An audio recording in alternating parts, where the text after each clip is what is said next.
Hi, so this is the first part of my first lecture on deep learning. So this is a course I will give at EPFL this semester, starting next week. And today the two parts are about respectively an introduction, a general introduction to deep learning, so to give a feeling of an understanding of what it is about, why it's so successful and so popular those days. And the second part will be more precisely about the use of tensors in PyTorch, which is the framework we will use for all the practical things in the course. So we start with a general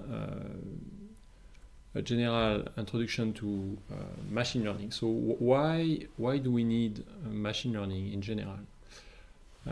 In practice, in many applications that have to process real-world signals, for instance images or sound, you have to take the signal and produce a refined information, to extract an information. So it can be a semantic content, so for instance what objects are visible in the scene, or it can be what words were uttered in the sound sample, or it can be some properties of the, let's say, a sentence, a written sentence. So what is the meaning? Is it aggressive? Is it negative, etc. And if you try to do this, it's an extremely difficult problem. So this is the example on the slide is a bunch of images of armchairs, and it gives a feeling of why the task is so difficult. Because even though it's quite clear to you as a human that all those are armchairs, it's pretty obvious that it would be very difficult to come with an algorithmic recipe taking the pixel map as input and being able to predict, so being able to say, oh, the main object of interest in each one of those images is actually an armchair. When you discuss the topic with people who are not from the field, it's quite intriguing to them that there is so much effort in making computers do what we do so easily, and often people don't even realize that the problem exists. So there is what we call the semantic gap. So this gap between the raw signal, let's say an image, and the semantic content. So to illustrate this, to illustrate why it's so difficult to assess, we can consider this very simple example. So here you have a small picture of a horse. And when your brain reads this sentence, this is a horse, you probably learn nothing. As soon as your eyes see the image, your brain immediately knows that it's a horse. We can make the semantic gap clearer if we zoom in, because if we zoom in, now the image is closer to what it actually is in the memory of the computer, which is a grid of colors, a mosaic of little colored squares. And because when we zoom in like this, we make the image quite unnatural, because now the edges, instead of being located on the object, they are more located on the borders of the pixels. A lot of the machinery you have in your brain that allows you to do automatically the processing, so to immediately jump from the image to the content, is kind of shut down. So now all those modules in your brain, in your visual cortex, which were designed through evolution to recognize patterns, edges, shadows, volumes, etc., to translate those color information into semantic content, do not work anymore. We can go even one step further by decomposing the image into its color channels, RGB, which is closer to what is the representation in the memory of the computer. And we can go even further by looking at the tensors, which are the data structures encoding the image in the memory, as a matrix of numbers, which is what they actually are in memory. And looking at this, we realize, because this is what the algorithm has access to, it's quite clear that going from those numbers to the conclusion that it's a horse is quite difficult. People tried before the era of machine learning to design by hand some actual models able to transcribe an image into its semantic content, and it's extremely hard. So if you try to do this, if you think, oh, I'm going to come with a recipe to recognize that there is a face in an image, you can't go very, very far, because the variations in a real image due to changes of in illumination, in geometric pose, in occlusion, in texture, in face expression, and all this makes the model extremely hard to design. It may be possible in some very controlled environment, like in a factory, in a manufacturing process, for instance, but in general you can't. So the standard way of addressing the problem, which is you give me a signal high dimension and I have to extract some high-level information, again, the semantic content or words which are pronounced.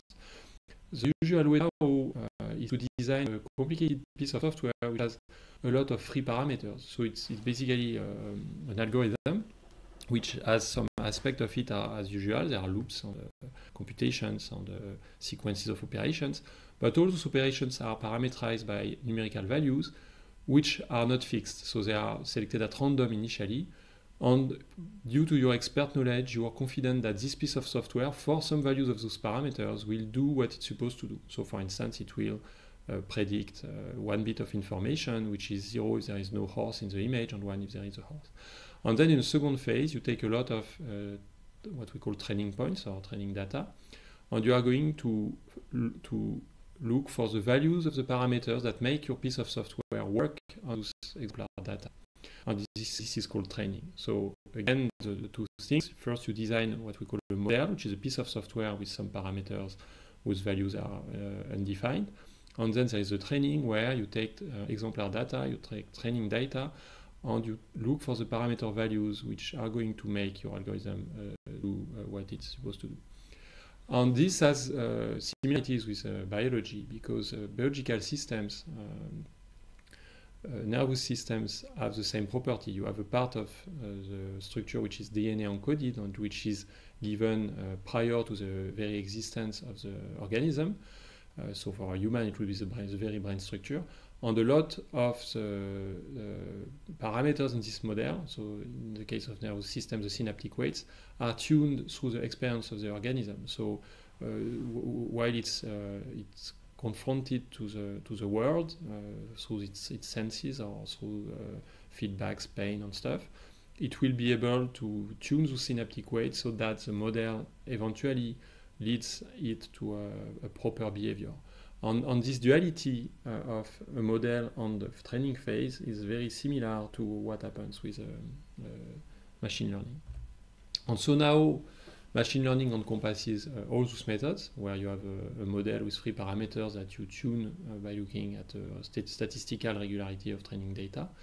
And deep learning in particular is about encompasses techniques, so software technologies, but also mathematical techniques and even hardware, which specifically allows you to scale those kind of techniques to billions of model parameters and billions of training examples. And it's really the order of magnitude we are talking about. So in very standard application, it's tens of millions of parameters and examples, but in state-of-the-art and very hard problems, we can scale up to billions of parameters and billions of examples. Of course, there are strong connections between standard statistical modeling and machine learning. So historically, what we call classical machine learning methods combine a learnable model from statistics, so typically linear regression or logistic regression, with a pre-processing which is end-designed and is extracting meaningful quantities from the signal. So when you apply standard statistical methods, most of them do not allow you to deal with a very, very high number of input values. And an image is a very large dimension signal, so the standard machine learning approach would consist in processing the signal to extract a small number of meaningful values, which hopefully keep all the information content that matters for the prediction you want to do. And then you would combine those values through a recipe coming from standard statistics, so again, linear regression or methods related to this. And from this, you would make your final decision. But then there would be this dichotomy.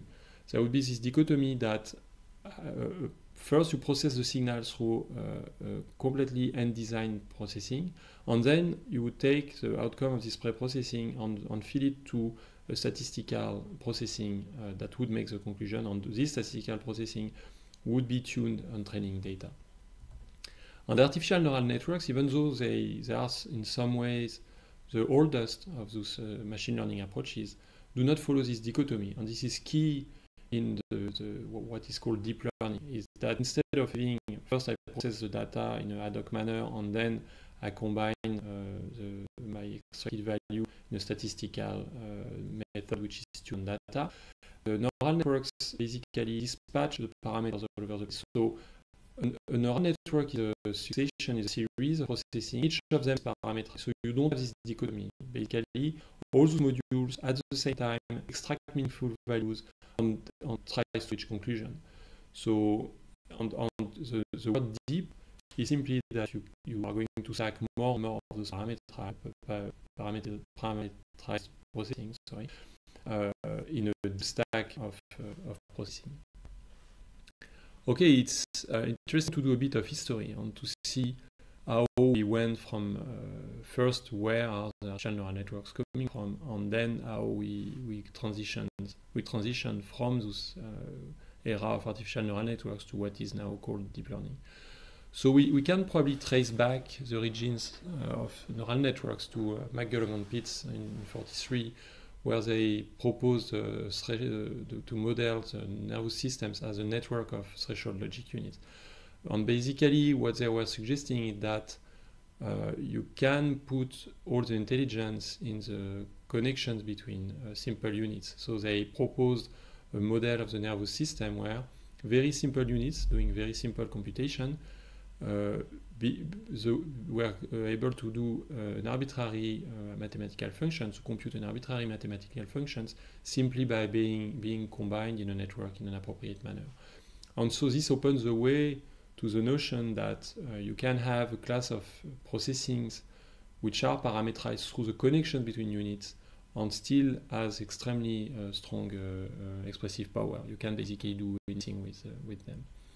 Then in 1949, Donald Hebb proposed the Hebbian learning principle, which was a first rule, which was biologically reasonable to learn things in such a network of units. And basically, the Hebbian rule is not the one we use for machine learning those days, but it's very simple and allows you to learn patterns and to learn some interesting decision rule simply by reinforcing the connection between neurons when they are activated simultaneously. So if they have a correlated activity in time, they tend to be more connected.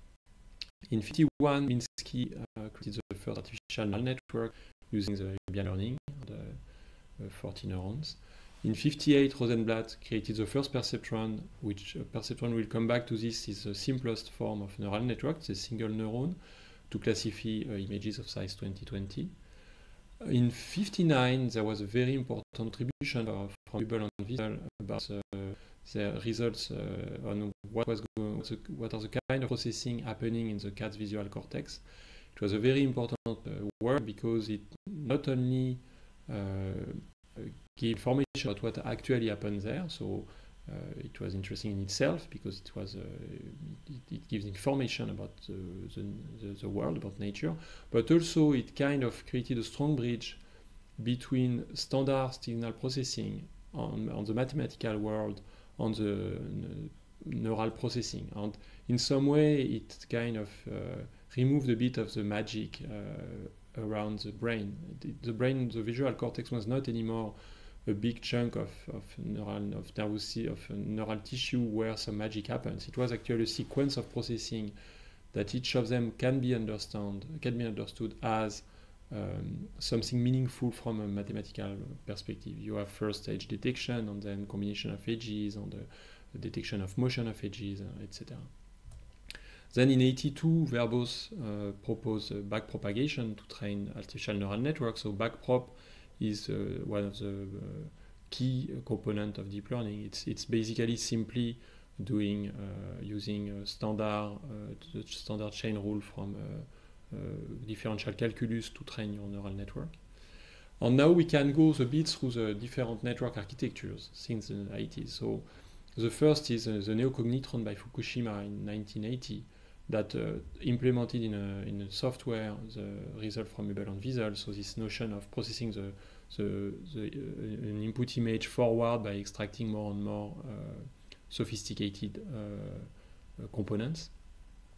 Then in 88, Rumelhart and others proposed a similar network, but which was trained with backpropagation. So now we have all the pieces. It's very similar to modern convolutional networks, and the training also is quite similar.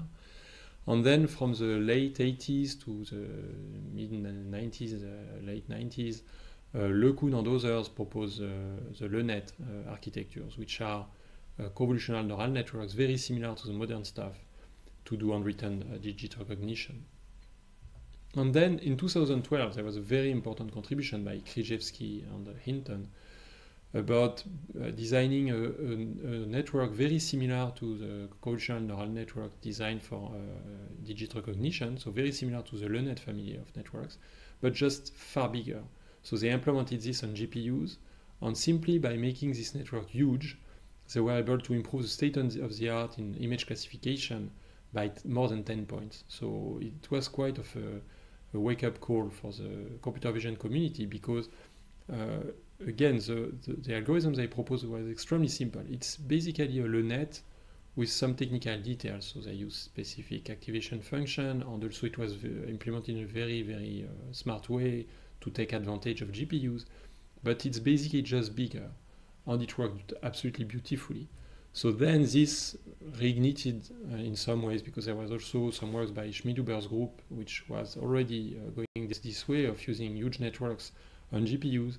But because it was very visible on a very standard benchmark in a big computer vision conference, it really started a new era of artificial neural networks. So then there was a bunch of architectures getting bigger and bigger. And here I'm showing two of them. One is Google LeNet, the Inception family, which are networks where the structure of the network is sort of fractal. So you have little networks and a big network, and also it improves state of the art in object recognition, image classification. And then you have the residual networks, the ResNet family, which is probably the most popular today, and which is even deeper and very simple. So it's just a succession of self-similar blocks with a little trick called pass-through connection that facilitates the learning on the training.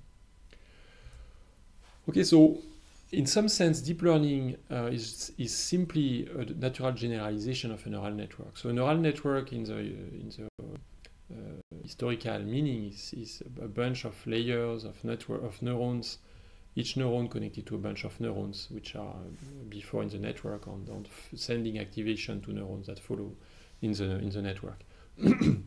But you can generalize this. In some sense, you can consider a bunch of neurons, the activities of a bunch of neurons, as a tensor, a generalized matrix. So we keep tensor because it has a structure. It can be 2D, 1D, 3D, 4D, whatever. And then you apply a processing on it, and you follow. And then a next processing, and another processing, and another processing. And this can be formalized as simply a graph of tensor operators. So it's simply a graph, the nodes of which are operations, and you just propagate results along this graph and get a final result. And such a generalization allows you to keep the four important things that make a standard neural network, old kind of neural network, working. First, you have the chain rule, so also the backpropagation, that allows you to compute very easily how the quantity you want to optimize is going to change if you change each parameter a little bit. The second important thing is the stochastic gradient descent, which is a recipe that allows you to iterate again and again this computation to improve your parameters up to a point where they actually, the overall architecture does what we want it to do. Then you have the convolutions, which are key to process very large signals, because it's basically an operation where you apply the same operation again and again in your signal. So it leverages the fact that your signal is structured. If it's an image, you know that a model that makes sense somewhere in the image makes sense somewhere else in the image. And finally, they allows you to take advantage of highly parallel computation devices, so such as GPUs. And all this together, it's not so different from network from the 90s. It's simply that we open the way to more generalized architecture, and it also opens the ways to more high-level tools that allow you to build complicated graph operations. And this results in a situation where you can really build complex stuff that were impossible to even think about a few years back. So this is a paper from 2015 where they propose an architecture to do auto captioning of images. So the overall objective is you want to design a piece of software that if you give it one image, it will produce a piece of text that describes the content of the image. And this is a very interesting example because it shows that the overall architecture is actually a graph of submodules, each of them doing a complicated operation. And in particular, you can see that this submodule in itself, that take part of this larger network, is a state-of-the-art, very heavy image recognition model. So this really is key. By using this padding of graph of operators, you can really think at a new level where you have submodules doing themselves a very, very complicated operation. And as we see, all the software framework available today, such as PyTorch, really facilitate the design of such architecture. So now, maybe to make things a bit more concrete, we can look at a typical data set which is used to assess the performance of neural networks, of deep learning architectures. So this is CIFAR-10. CIFAR-10 is a standard image data set, so there are 32 by 32 RGB images, and it's split into two sets, which is very standard. One is a training set, you have 50,000 training examples, and one is a test set, you have 10,000 training examples. Each of those sets are composed of images of 10 classes, which are in train and in test, the classes are the same. So you have a truck, a bird, frog, horse, and such. And the goal, the overall way of testing the performance of a neural network would be you take the 50,000 training example to train your model, and then you are going to optimize it as much as you want, and then you are going to test it on the 10,000 test example.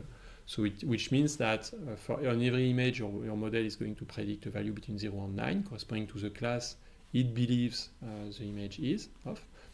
And then you just count how many times the prediction is correct over the 10,000 images and how many times it's wrong. And if you look historically at how this evolved in time on this data set, what we can see is that for the last 10 years, we went from an accuracy of roughly 80% on this data set. It's quite a difficult data set. It's very hard to do with standard methods, with a method you would design, which is not the deep learning. It's very hard to do better than 80%. And we went, thanks to Krzyzewski in 2012, we jumped from 82 something to 92. So there was a jump of 10%, and in this regime, going from 80 to 90, this is really amazing. So this was really a shock for the computer vision community. And then since then, it has improved even more. So human performance is around 94% accuracy, because again, the images are sometimes very, very confusing. But deep networks can do better than that, especially because they are able to catch some subtle statistical regularity that your brain cannot pick, so which are probably absurd. So it's probably specific to this data set that, frogs are always on a leaf, let's say. So as soon as you see a leaf, a blob on a leaf, the network would say it's a frog, and maybe for your brain, it would not be clear if it's not a stupid image where somebody put a cat on a leaf, or if it's not a horse in a very green leafy kind of environment. But again, we see that performance have been increased kind of steadily for now 6 years. Another standard data set is ImageNet with 1,000 categories and 1 million images. Actually, it's 14 million images, but one of the standard subset is 1 million. This is a very important data set that was key in the success of deep learning, because it's of the size required to train super deep architectures with a lot of parameters. And in many situations, people use networks trained on this data set for other applications. And the error rate on ImageNet, which for a human is, so the standard measure of performance is called the top 5 error, which consists of having your model predicting what 5 classes it believes are the most likely to be the class of the image. And if the real class is among the 5, then it's considered a success, otherwise it's considered a mistake. Right now we are at 4. It's even lower. I think it's 4% or even slightly less than 4. It's 3.57 in 2015, and now we're really getting close to 3%. On human X is 5%. So again, it's kind of task where the networks are able to pick some regularities that us as humans have a hard time to pick. Okay.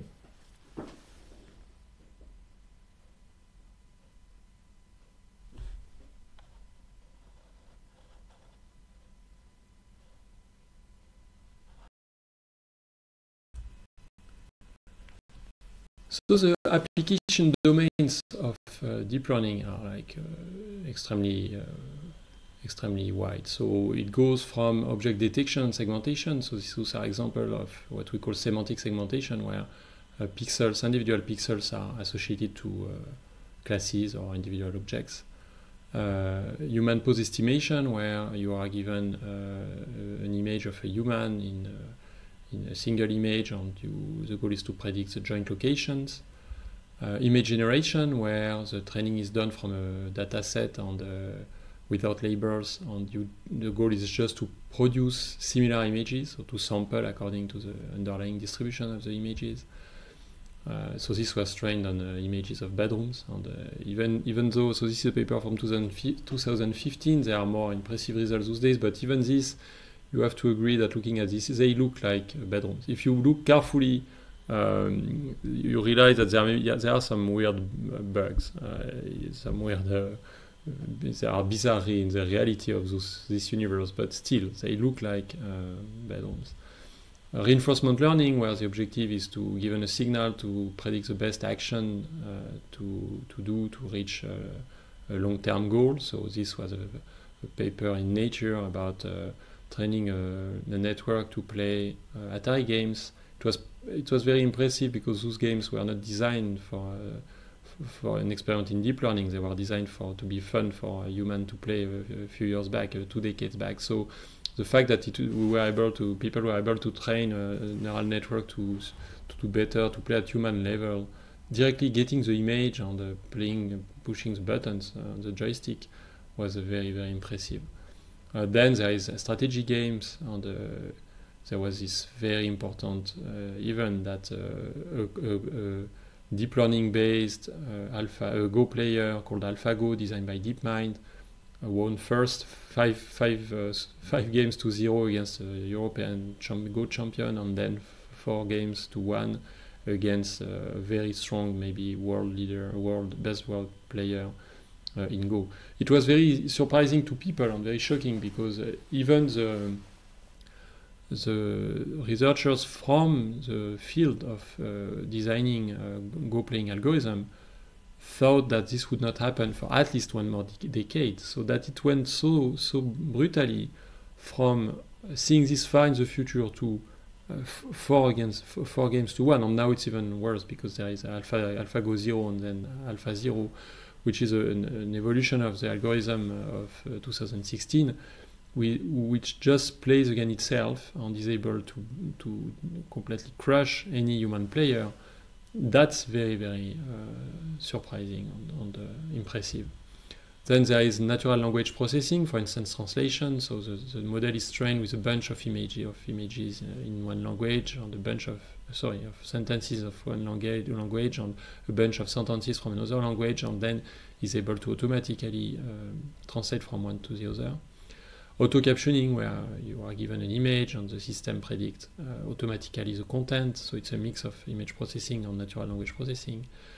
And the question answering, where it looks more and more like strong AI, like the algorithm goes through a little story and then is asked a question about the story, and it has to give the proper answer. So on this, there are very, very impressive results in this field also, which means that the system has a properly functioning memory and knows what to remember and how to access it and how to connect things, and that's quite impressive. It's really like the embryo of what we would hope would be the AI-based assistant of the future. Okay, so we can wonder what did change, why why it works so well now. What's the difference between what happens between Le Net from Cocoon 90 and today? And basically it's multifactorial. So the first thing is that there were 5 decades of research in machine learning that gave a very quite complete view of the issues on the techniques. Then there was amazing development of CPU, GPU, on storage, which were developed for other reasons. That's maybe something we can come back to. Then there is a lot of training data that come from social networks and Mechanical Turk and the internet tools that allows people to work together. Then there was all the tools and the culture of collaborative and reproducible science coming itself from the world of open source, where you have all those things such as Git and Python and the licenses for distribution on Linux and all those things that allows to put people together and to design things collaboratively and to reuse more efficiently things developed previously. And finally, last but not least, there have been a change in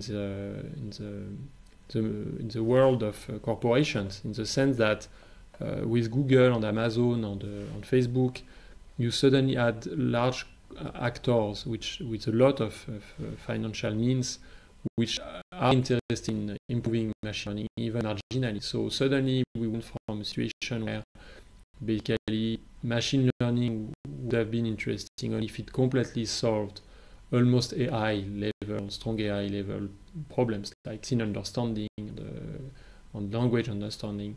And we went from this to a situation where just improving a little bit algorithms was already, there were a financial incentive doing so. So if you improved a little bit the click rate, all those people are making far more money. So in some sense, it changed the business landscape in a way that suddenly you had little slope, you really had the advantage moving a little bit, improving a little bit machine learning, and it bootstrapped a full process of machine learning becoming some stuff where corporations were putting money, so the academic landscape was changing in this direction also, and finally there was a lot of the things put in motion that resulted in deep learning. So if we come back to the research in machine learning that happened over the last 50 years, what does it give us? So first it gives us a taxonomy of machine learning concepts, so the notion of classification, generative models, clustering, kernels, linear embedding, etc. This is something we will discuss all the time in the context of deep learning, but this predates deep learning. It's really something which was built in itself as a systematic scientific way of studying the field of machine learning. Then you have all the sound statistical formalization. So to cast all those things, which if you go back to the neural networks, was kind of fuzzy. It was just a bunch of recipes that if I reinforce my stuff like this, I have some hand-wavy argument that it will do this better. But then the machine learning research gave us a clear view. What are the underlying models that makes the stuff work? What can we expect as generalization capabilities? Then also a clear picture on fundamental issues. In particular, we will come back to this bias variance dilemma, the fact that if you put more capacity in your model, if your model can approximate more stuff, you need more data to train it. You can't have it's not free lunch. You cannot say my network can learn anything and I just need 5 examples to train it. It makes no sense. So VC dimension and generalization bound and all those results give a very clear picture of what is possible and what is not. Also, we got from the machine learning community and through their friends from the optimization community a good understanding of the optimization issues specific to machine learning, how to deal with optimization, very high dimension space, regularization, how to do all this properly. And finally, thanks to the machine learning people and their friends from the computer science community at large, how to scale, how to make the algorithm scale up to very large data sets. So this is for the big data revolution, but all those things are strong connections. And now, from a practical perspective, deep learning reduces the need for a deep mathematical grasp. So even a few years ago, if you wanted to start to do machine learning, you would have to really go through the math and understand the formula because you basically had to implement it yourself. No, that's not so true. You can have a more behavioral understanding of what deep learning is doing, to have a kind of an external view, a behavioristic approach of the different modules.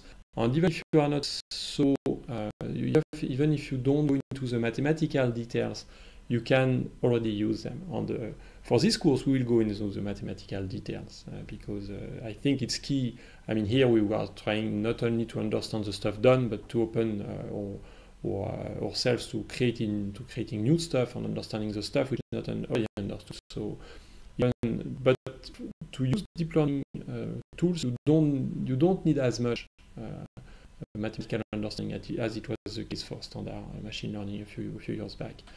Also, deep learning, again through the tools of the field, made the design of large learning architectures more a system and software development task. Now a huge part of what you do when you deep learning is to deal with software issues, but in a good sense, really software development, how to combine modules so that they work properly and efficiently. Deep learning also, through those tools, allows you to leverage modern hardware.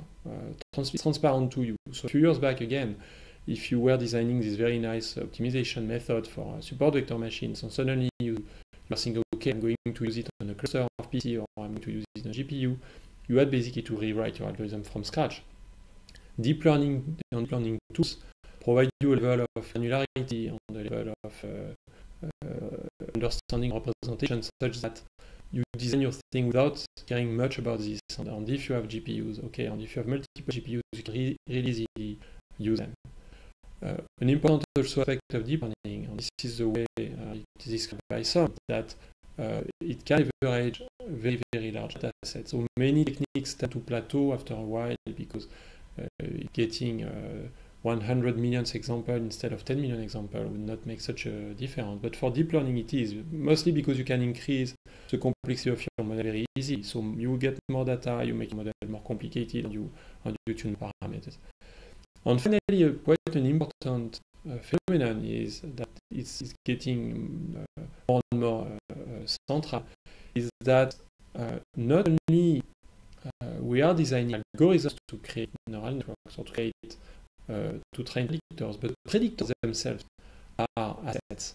So it's not you can, it happens in many situations. You are going to reuse networks to train the others, even if you basically do not have the piece of software to make them, and maybe if this piece of software does not exist in some sense. So you could imagine that somebody trained a network by doing some manual operation, it started the trainings and stopped it, changed something, restarted it, and combined stuff. So, which is very unpleasant in the traditional way of seeing machine learning, because machine learning, I often summarize it like this. Machine learning for a while was, in some way, we were building telescopes to find planets, but our business was to make better telescopes so that people could find more planets. But deep learning in some way blurs the line, and you have a mix of people building telescopes and people finding planets. There is a bit of a naturalistic science. If somebody comes with a very nice network that works very well, does very well on ImageNet, and as long as you know the person that did not cheat and did not use the test data to train it, but somebody could come with a network and telling you, okay, and I lost the source code to produce it, but here it is. The network could be an asset in itself. It could be useful in itself. So there is a kind of a blurry frontier between designing algorithms to make networks and designing networks which are useful later. To illustrate a little bit the progress in hardware, so this graph shows on a log scale, the y-axis is a log scale, the number of flops you can get per US dollar as a function of the decade, and we see that it increased exponentially. And just to summarize, so today standard CPU for gamer, GPU for gamer, so this is NVIDIA GTX 1080, which is quite standard. It's $700, maybe it's probably less now because I did this slide a few months back. you get 12 gigaflops per dollar. So it's 9 teraflops. It's 10 to the power 13 operations per floating point operations per second, which is absolutely amazing. I mean, it's 10,000 billions operations per second. If you look at the price of storage, same trend. So you look at the number of bytes you store per US dollar on again a log scale as a function of the time, and it goes exponentially. So now you have 4 terabytes for 100 bytes. And we can bridge this, the importance of this progress in software with deep learning through this graph from 2016. So each one of the disks is a model. On the y-axis is the accuracy, top one accuracy, I think on ImageNet. On the x-axis is the number of operations required to process a single sample. On the size of the disk are the number of parameters. And you can see the trend, which is more flops, more accuracy. And also bigger networks tend to be better than smaller ones, even though those VGG16 and VGG19 are not as performant as the ResNets. So we can go through the dataset size to get the feeling of where we are heading, and it's basically getting bigger and bigger. Resolution of the images increases, number of classes increases, number of images increases through time. We are so again, ImageNet is 14 millions, 20,000 classes. And I would summarize maybe a central property of deep learning, which is a lot of the reasons why it works is for quantitative things. More parameters, more flops, more training examples, more this or that. But I think it's a mistake to make, which is to think quantity is just quantity. And there is this nice saying, so it seems it comes from a military expert from the US. It's sometimes the quote is attributed to Stalin, but I checked and it seems not the case. And it says quantity has a quality of its own, and I think it's really key. It's not. It's a huge mistake to think we can intellectually translate an interpretation of a small network to another interpretation of a big one. Really, there is a kind of, it's another saying, and now by McNamara about war. There is the notion of the fog of war. When war is so complicated that you have no idea where it goes. And I think there is a bit the same for machine learning. A model at some point is so complicated that there is a fog of machine learning. You don't know. It's a trap to believe that we get a grasp of precisely what it's doing.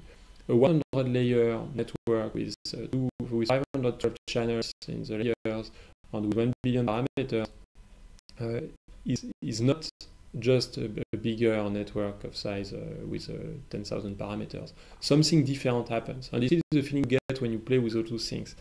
The quantity, there is kind of a change of paradigm. Something happens, something qualitative. So again, this quote is nice. This sentence is nice because it captures really well what's going on. Quantity has the quality of its own. Something qualitatively different happens.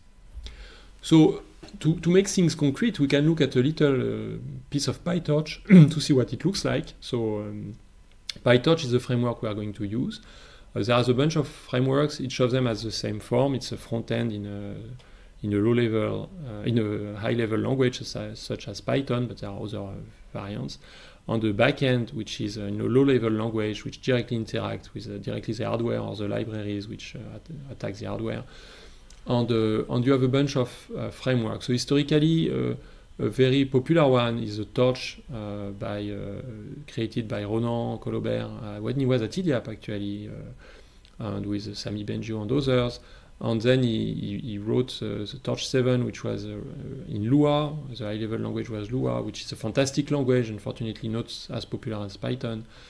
And then this is the original version that was then extended to PyTorch, the one we are going to use, which historically uses or used the same backend, but as a front end written in Python with the addition of something called Autograd. We will come back to this.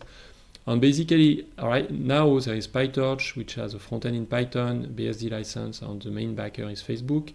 You have Caffe 2, which is more oriented toward being deployed where efficiency is key, so it's more for C++, and it's also done by Facebook. And a very important one is TensorFlow by Google, which also has a front end in Python and has a lot of similarities with PyTorch, but we will see also the differences. And the two others at the moment is MXNet by Amazon and CNTK by Microsoft. So all those big companies tend to have their own because they don't want to depend on a competitor for their artificial intelligence. And those three frameworks are a bit losing speed. So Theano by Montreal is really stopping, I think. And Caffe has been replaced by Caffe too. Torch Lua is still there, but again, because Lua is not, unfortunately, as popular as Python, even though it's absolutely fantastic, it's elegant, it's compact, it's beautiful. Torch is a bit being replaced by PyTorch.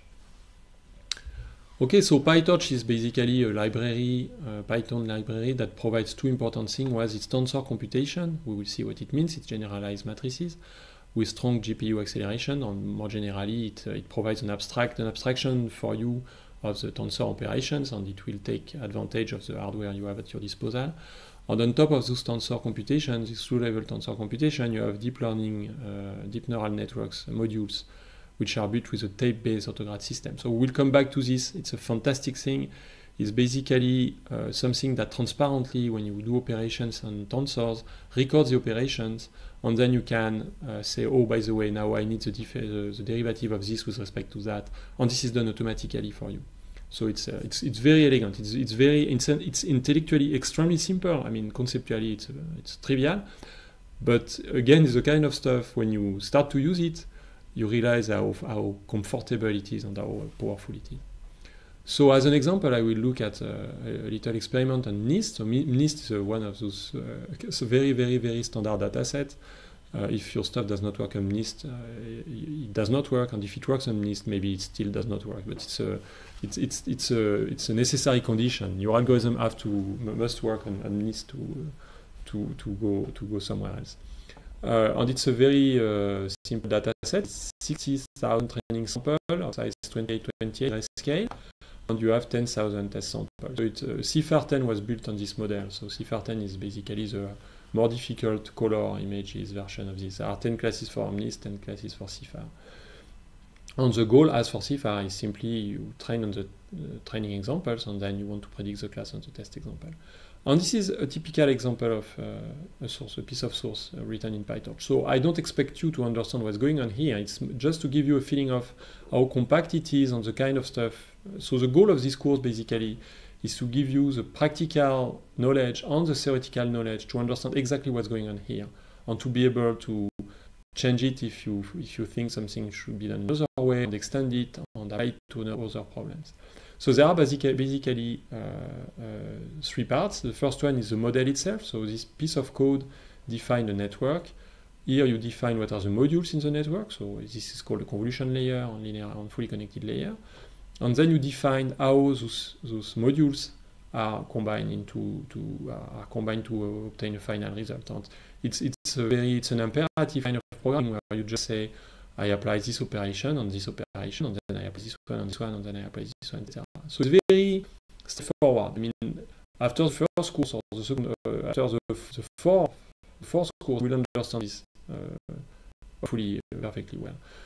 And then here we normalize the data. We have the training data in what is a tensor called train input, and we just say I'm going to subtract the mean and divide by the variance, so to make it statistically normalized. Here I define an optimizer, which is a module, a piece of code, which will be able to tune my parameters. Then I move everything on the GPU, model.CUDA. CUDA is the underlying standard to communicate with the GPU. It's developed by NVIDIA. And here we just tell the piece of code, okay, move now everything on the GPU to go fast. And here we just do the training. So this means I'm going to loop 10 times through all my data, and I'm going to go loop through my data by little batches of size BS. And every time I see a little batch, I change a little bit. So this is what this step means. Here a miracle happens where I say, okay, backward is this autograph stuff. I do my operation, so I compute my output. Everything is recorded transparently, and I say, okay, compute how the value I want to optimize change when I change every parameter, and they say, okay, now change the parameter that way. So it's really the model basically normalizing the data, going to the GPU, defining the optimizer, and then optimizing the model. And if we use this piece of code, so what is missing is only the loading the data. In 7 seconds on gamer GPU, so this is the one I have at home. It's again $500 graphic card. This stuff in 7 seconds learn to classify the digits with less than 1% error. So it's very, very impressive. So now we can wonder what is really happening, because I have repeated quite often that when we combine a lot of modules, we have no clue what's going on, and it's kind of true. So there is a lot of effort in trying to interpret, to understand what's going on. So this is a result by Ziller and Fergus from 2014. It's quite an important paper about visualizing what's going on in a network.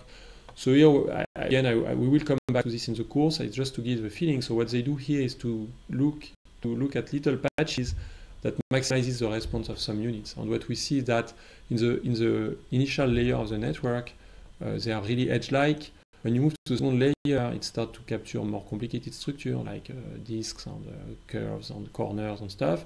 If you go to even to the third layer, now it looks like even more complicated structure like patterns and pieces of things. And then if you go even further, you start to catch in the layer 4 and layer 5. So this is a standard object recognition network.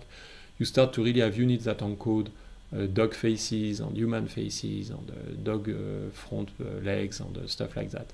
So what is quite satisfying intellectually and somehow scary or impressive or whatever is you want to get it, is that it's actually doing this kind of semantic gradient. So the more you process the data, even if the processing is very, what happens in each module is very low-level signal processing, like the overall resulting process has really a gradient of semantic getting more and more, going from the signal to the semantic content in a kind of continuous manner.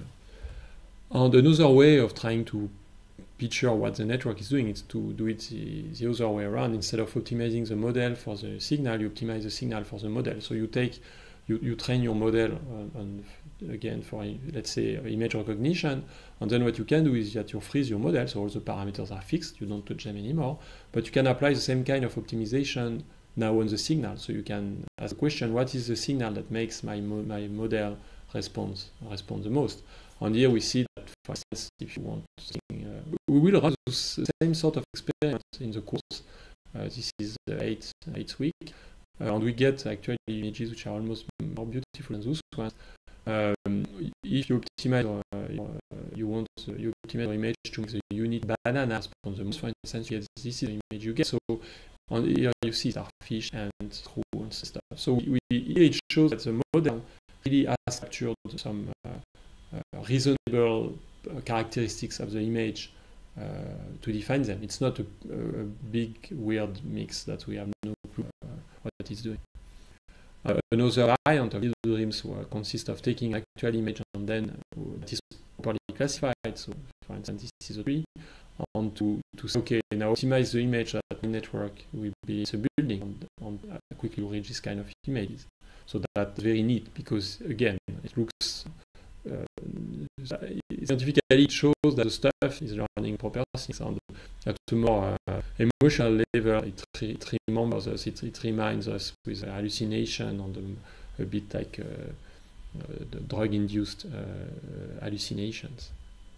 Same stuff when you take spaghetti, a plate of tomato spaghetti, and optimize it to make it look like a dog. Or you take half a donut, an half-eaten donut, and you make it as quickly as possible to look like a caterpillar. Here it's even one, there are two other sort of family of experiments that we will revisit. One is you take an image and try to make it as quickly as possible. So it's a bit like the deep dreams, but as soon as the label changes, you stop. So here it goes from a properly classified image to an improperly classified label. We see that it's kind of surprising because to human eyes, it's still a truck. We will not classify this as something else, but for neural networks, it's not. So this kind of experiment shows instability of networks. It was very surprising to people. Now we start to have some theoretical graphical explanation of what's going on. And here, this goes one step further, where they try to build, optimize from scratch a signal, but they restrict the signal to produce to a subset of with generative grammar. So it gives more structured signal, and they are classified as this is classified as a dial telephone, and that makes sense. Strawberry, that makes sense. Photocopier, it's not clear, etc. We can wonder what is the relation with biology. So, because we often make this analogy, we say, okay, yes, like biology, you have a model and student data. Usually the analogy is quite bad, so we should try not to make any, but there are still actual experiments. So one very impressive work was trying to was looking at actual activation in brains, either on brains of monkeys with electrodes or the brains of humans with imaging, cerebral imaging, functional imaging, and trying to predict. So if you look at the structure of the visual cortex, you have a series of layers which somehow are, it's very hand-wavy, but it's a bit like artificial neural networks. It goes from low-level processing up to, in the high level of the cortex, semantic understanding. And what they did was to take artificial neural network and try to predict the activation. When you show the artificial neural network, same image would show to either a monkey or a human. Are you able to predict the activation in the different layers of the actual brain from the activation of the layers of the artificial neural network? And the results are very impressive, because this is a typical sort of results they get, where if you try to predict activation in V4, which is a early layer in the monkey's visual cortex, you do better by using the early layer of the artificial neural network. And if you try to predict the activation in the IT area of the monkey, which are the later ones where the information is more processed, then you need more the later layer of the neural network. So, and there are similarity also in the way the images are grouped according to their activations both in the humanity and in the artificial neural network. It's quite a dense, there is a series of papers quite dense, and it's very impressive, because it's really this is one of the few work that actually create strong bridges between artificial neural networks and natural neural networks. Also, to see a bit the connection between biology and neural networks, we can look at the number of neurons and number of synapses in life form. So an octopus is already quite smart, and it has around 100 billion neurons. A human is in another league, of course, but still we see that we are definitely in the animal kingdom. We are definitely past insects. So if you look at the number of transistors in GPUs, you are in the tens of billions. And we can plot this curve. So again, I'm not making any claim, and you should be super careful. Do not make claims either from this graph, but we can compare the number of synapses to the number of transistors, and we see that by 2020, we will cross the number of synapses in a GPU. If we follow this trend, we'll reach the number of synapses in a mouse. So a mouse is real stuff. A mouse probably has cognitive capabilities if it was used properly to do amazing stuff. So we are not human level yet, but really it's just to give a sense that the orders of magnitude are starting to collide. We are not in completely different leagues. Okay, so about the course, the plan will be, so it's 14 lectures total, so this is the first one. We are reaching the end of the first part of the first one. Then in the second lecture next week, we will I don't know when I will upload new videos, but we will see standard machine learning concepts and tools, so to give us a kind of a basis for what follows. So this will not be deep learning per se, but more general results about bias variance and other things, and optimization and fitting. Third course will be about multi-layer perceptron, backprop, stochastic gradient descent. So this is really the stuff, the basis for multi-layer perceptrons. And then the fourth course will be really, now we are in the deep learning, so convolutional networks and the arbitrary graph of operators, autograph, so really the modern stuff. Fifth course will be about initialization, optimization, regularization. So this is those are quite central issues to make stuff work. So we will look at this carefully. Then there will be a 6th course about going deeper. So what are the techniques which have been developed since 2010 or even 2007, but let's say 2010-12, which are specifically designed to allow you to stack more and more modules without having everything collapsing. Then the 7th course will be about specifically models for computer vision, even though, and I apologize for this, I know that I have a strong bias because I have half of my academic life is about computer vision, so I tend to always take examples in this field. The 8th course will be about trying to understand what's going on, so looking a bit under the hood. And this will be about deep dreams and these kind of things, and visualization. So the 9th course will be about autoencoders and embeddings and a bit of generative models. The 10th course will be about GANs and the generative models and variants. The 11th will be about recurrent models, memory networks, and hopefully NLP. So they still all the 10th first. At this moment, I have already prepared the slides for the 10th first. Even there is maybe a bit of variance. I may have to modulate a little bit this content.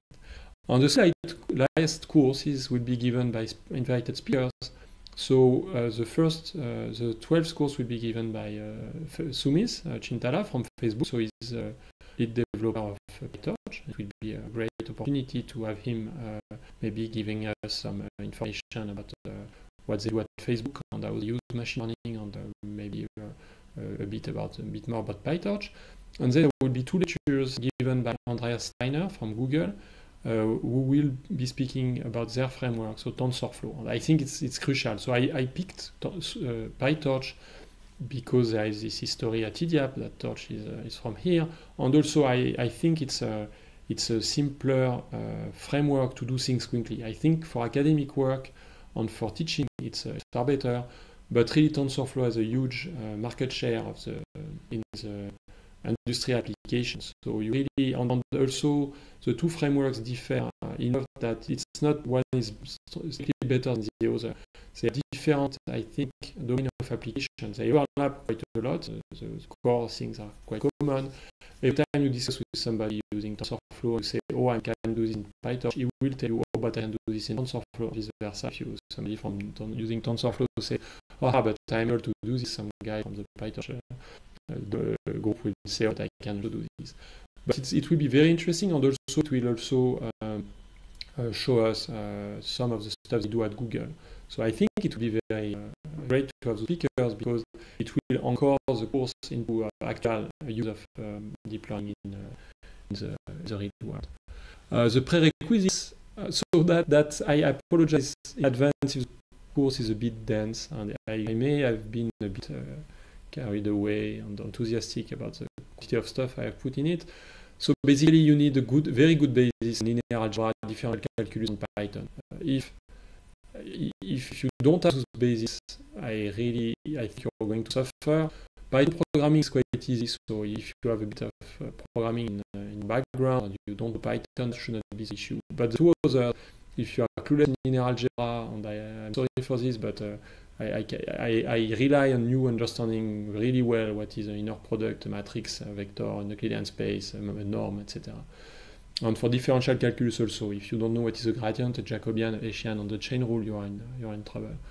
And now it would be great to have also some good basis in probabilities and statistics. And this also I have an unfortunate bias because my previous life is in probabilities. So I tend to formalize stuff into a probabilistic framework, and I think it's the right way of doing things.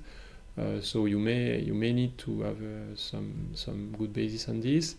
Optimization, of course, notion of minima and gradient descent, algorithmics, but this is more general. As soon as you do stuff with computers, I think it's like absurd not to have an intuitive understanding of the cost of the stuff you do, number of loops, number of operations, asymptotic cost, and all those things. And also basics in signal processing, so Fourier transform, wavelets, and such. And okay, the evaluation, but you people from the web, you probably don't care, but half of the grade will be a mini project, and half of the grade will be a final written exam. I'm very excited to do all this. I hope those voiceovers are interesting, and Do not hesitate to drop me mails if you have comments and if you think things should be done differently.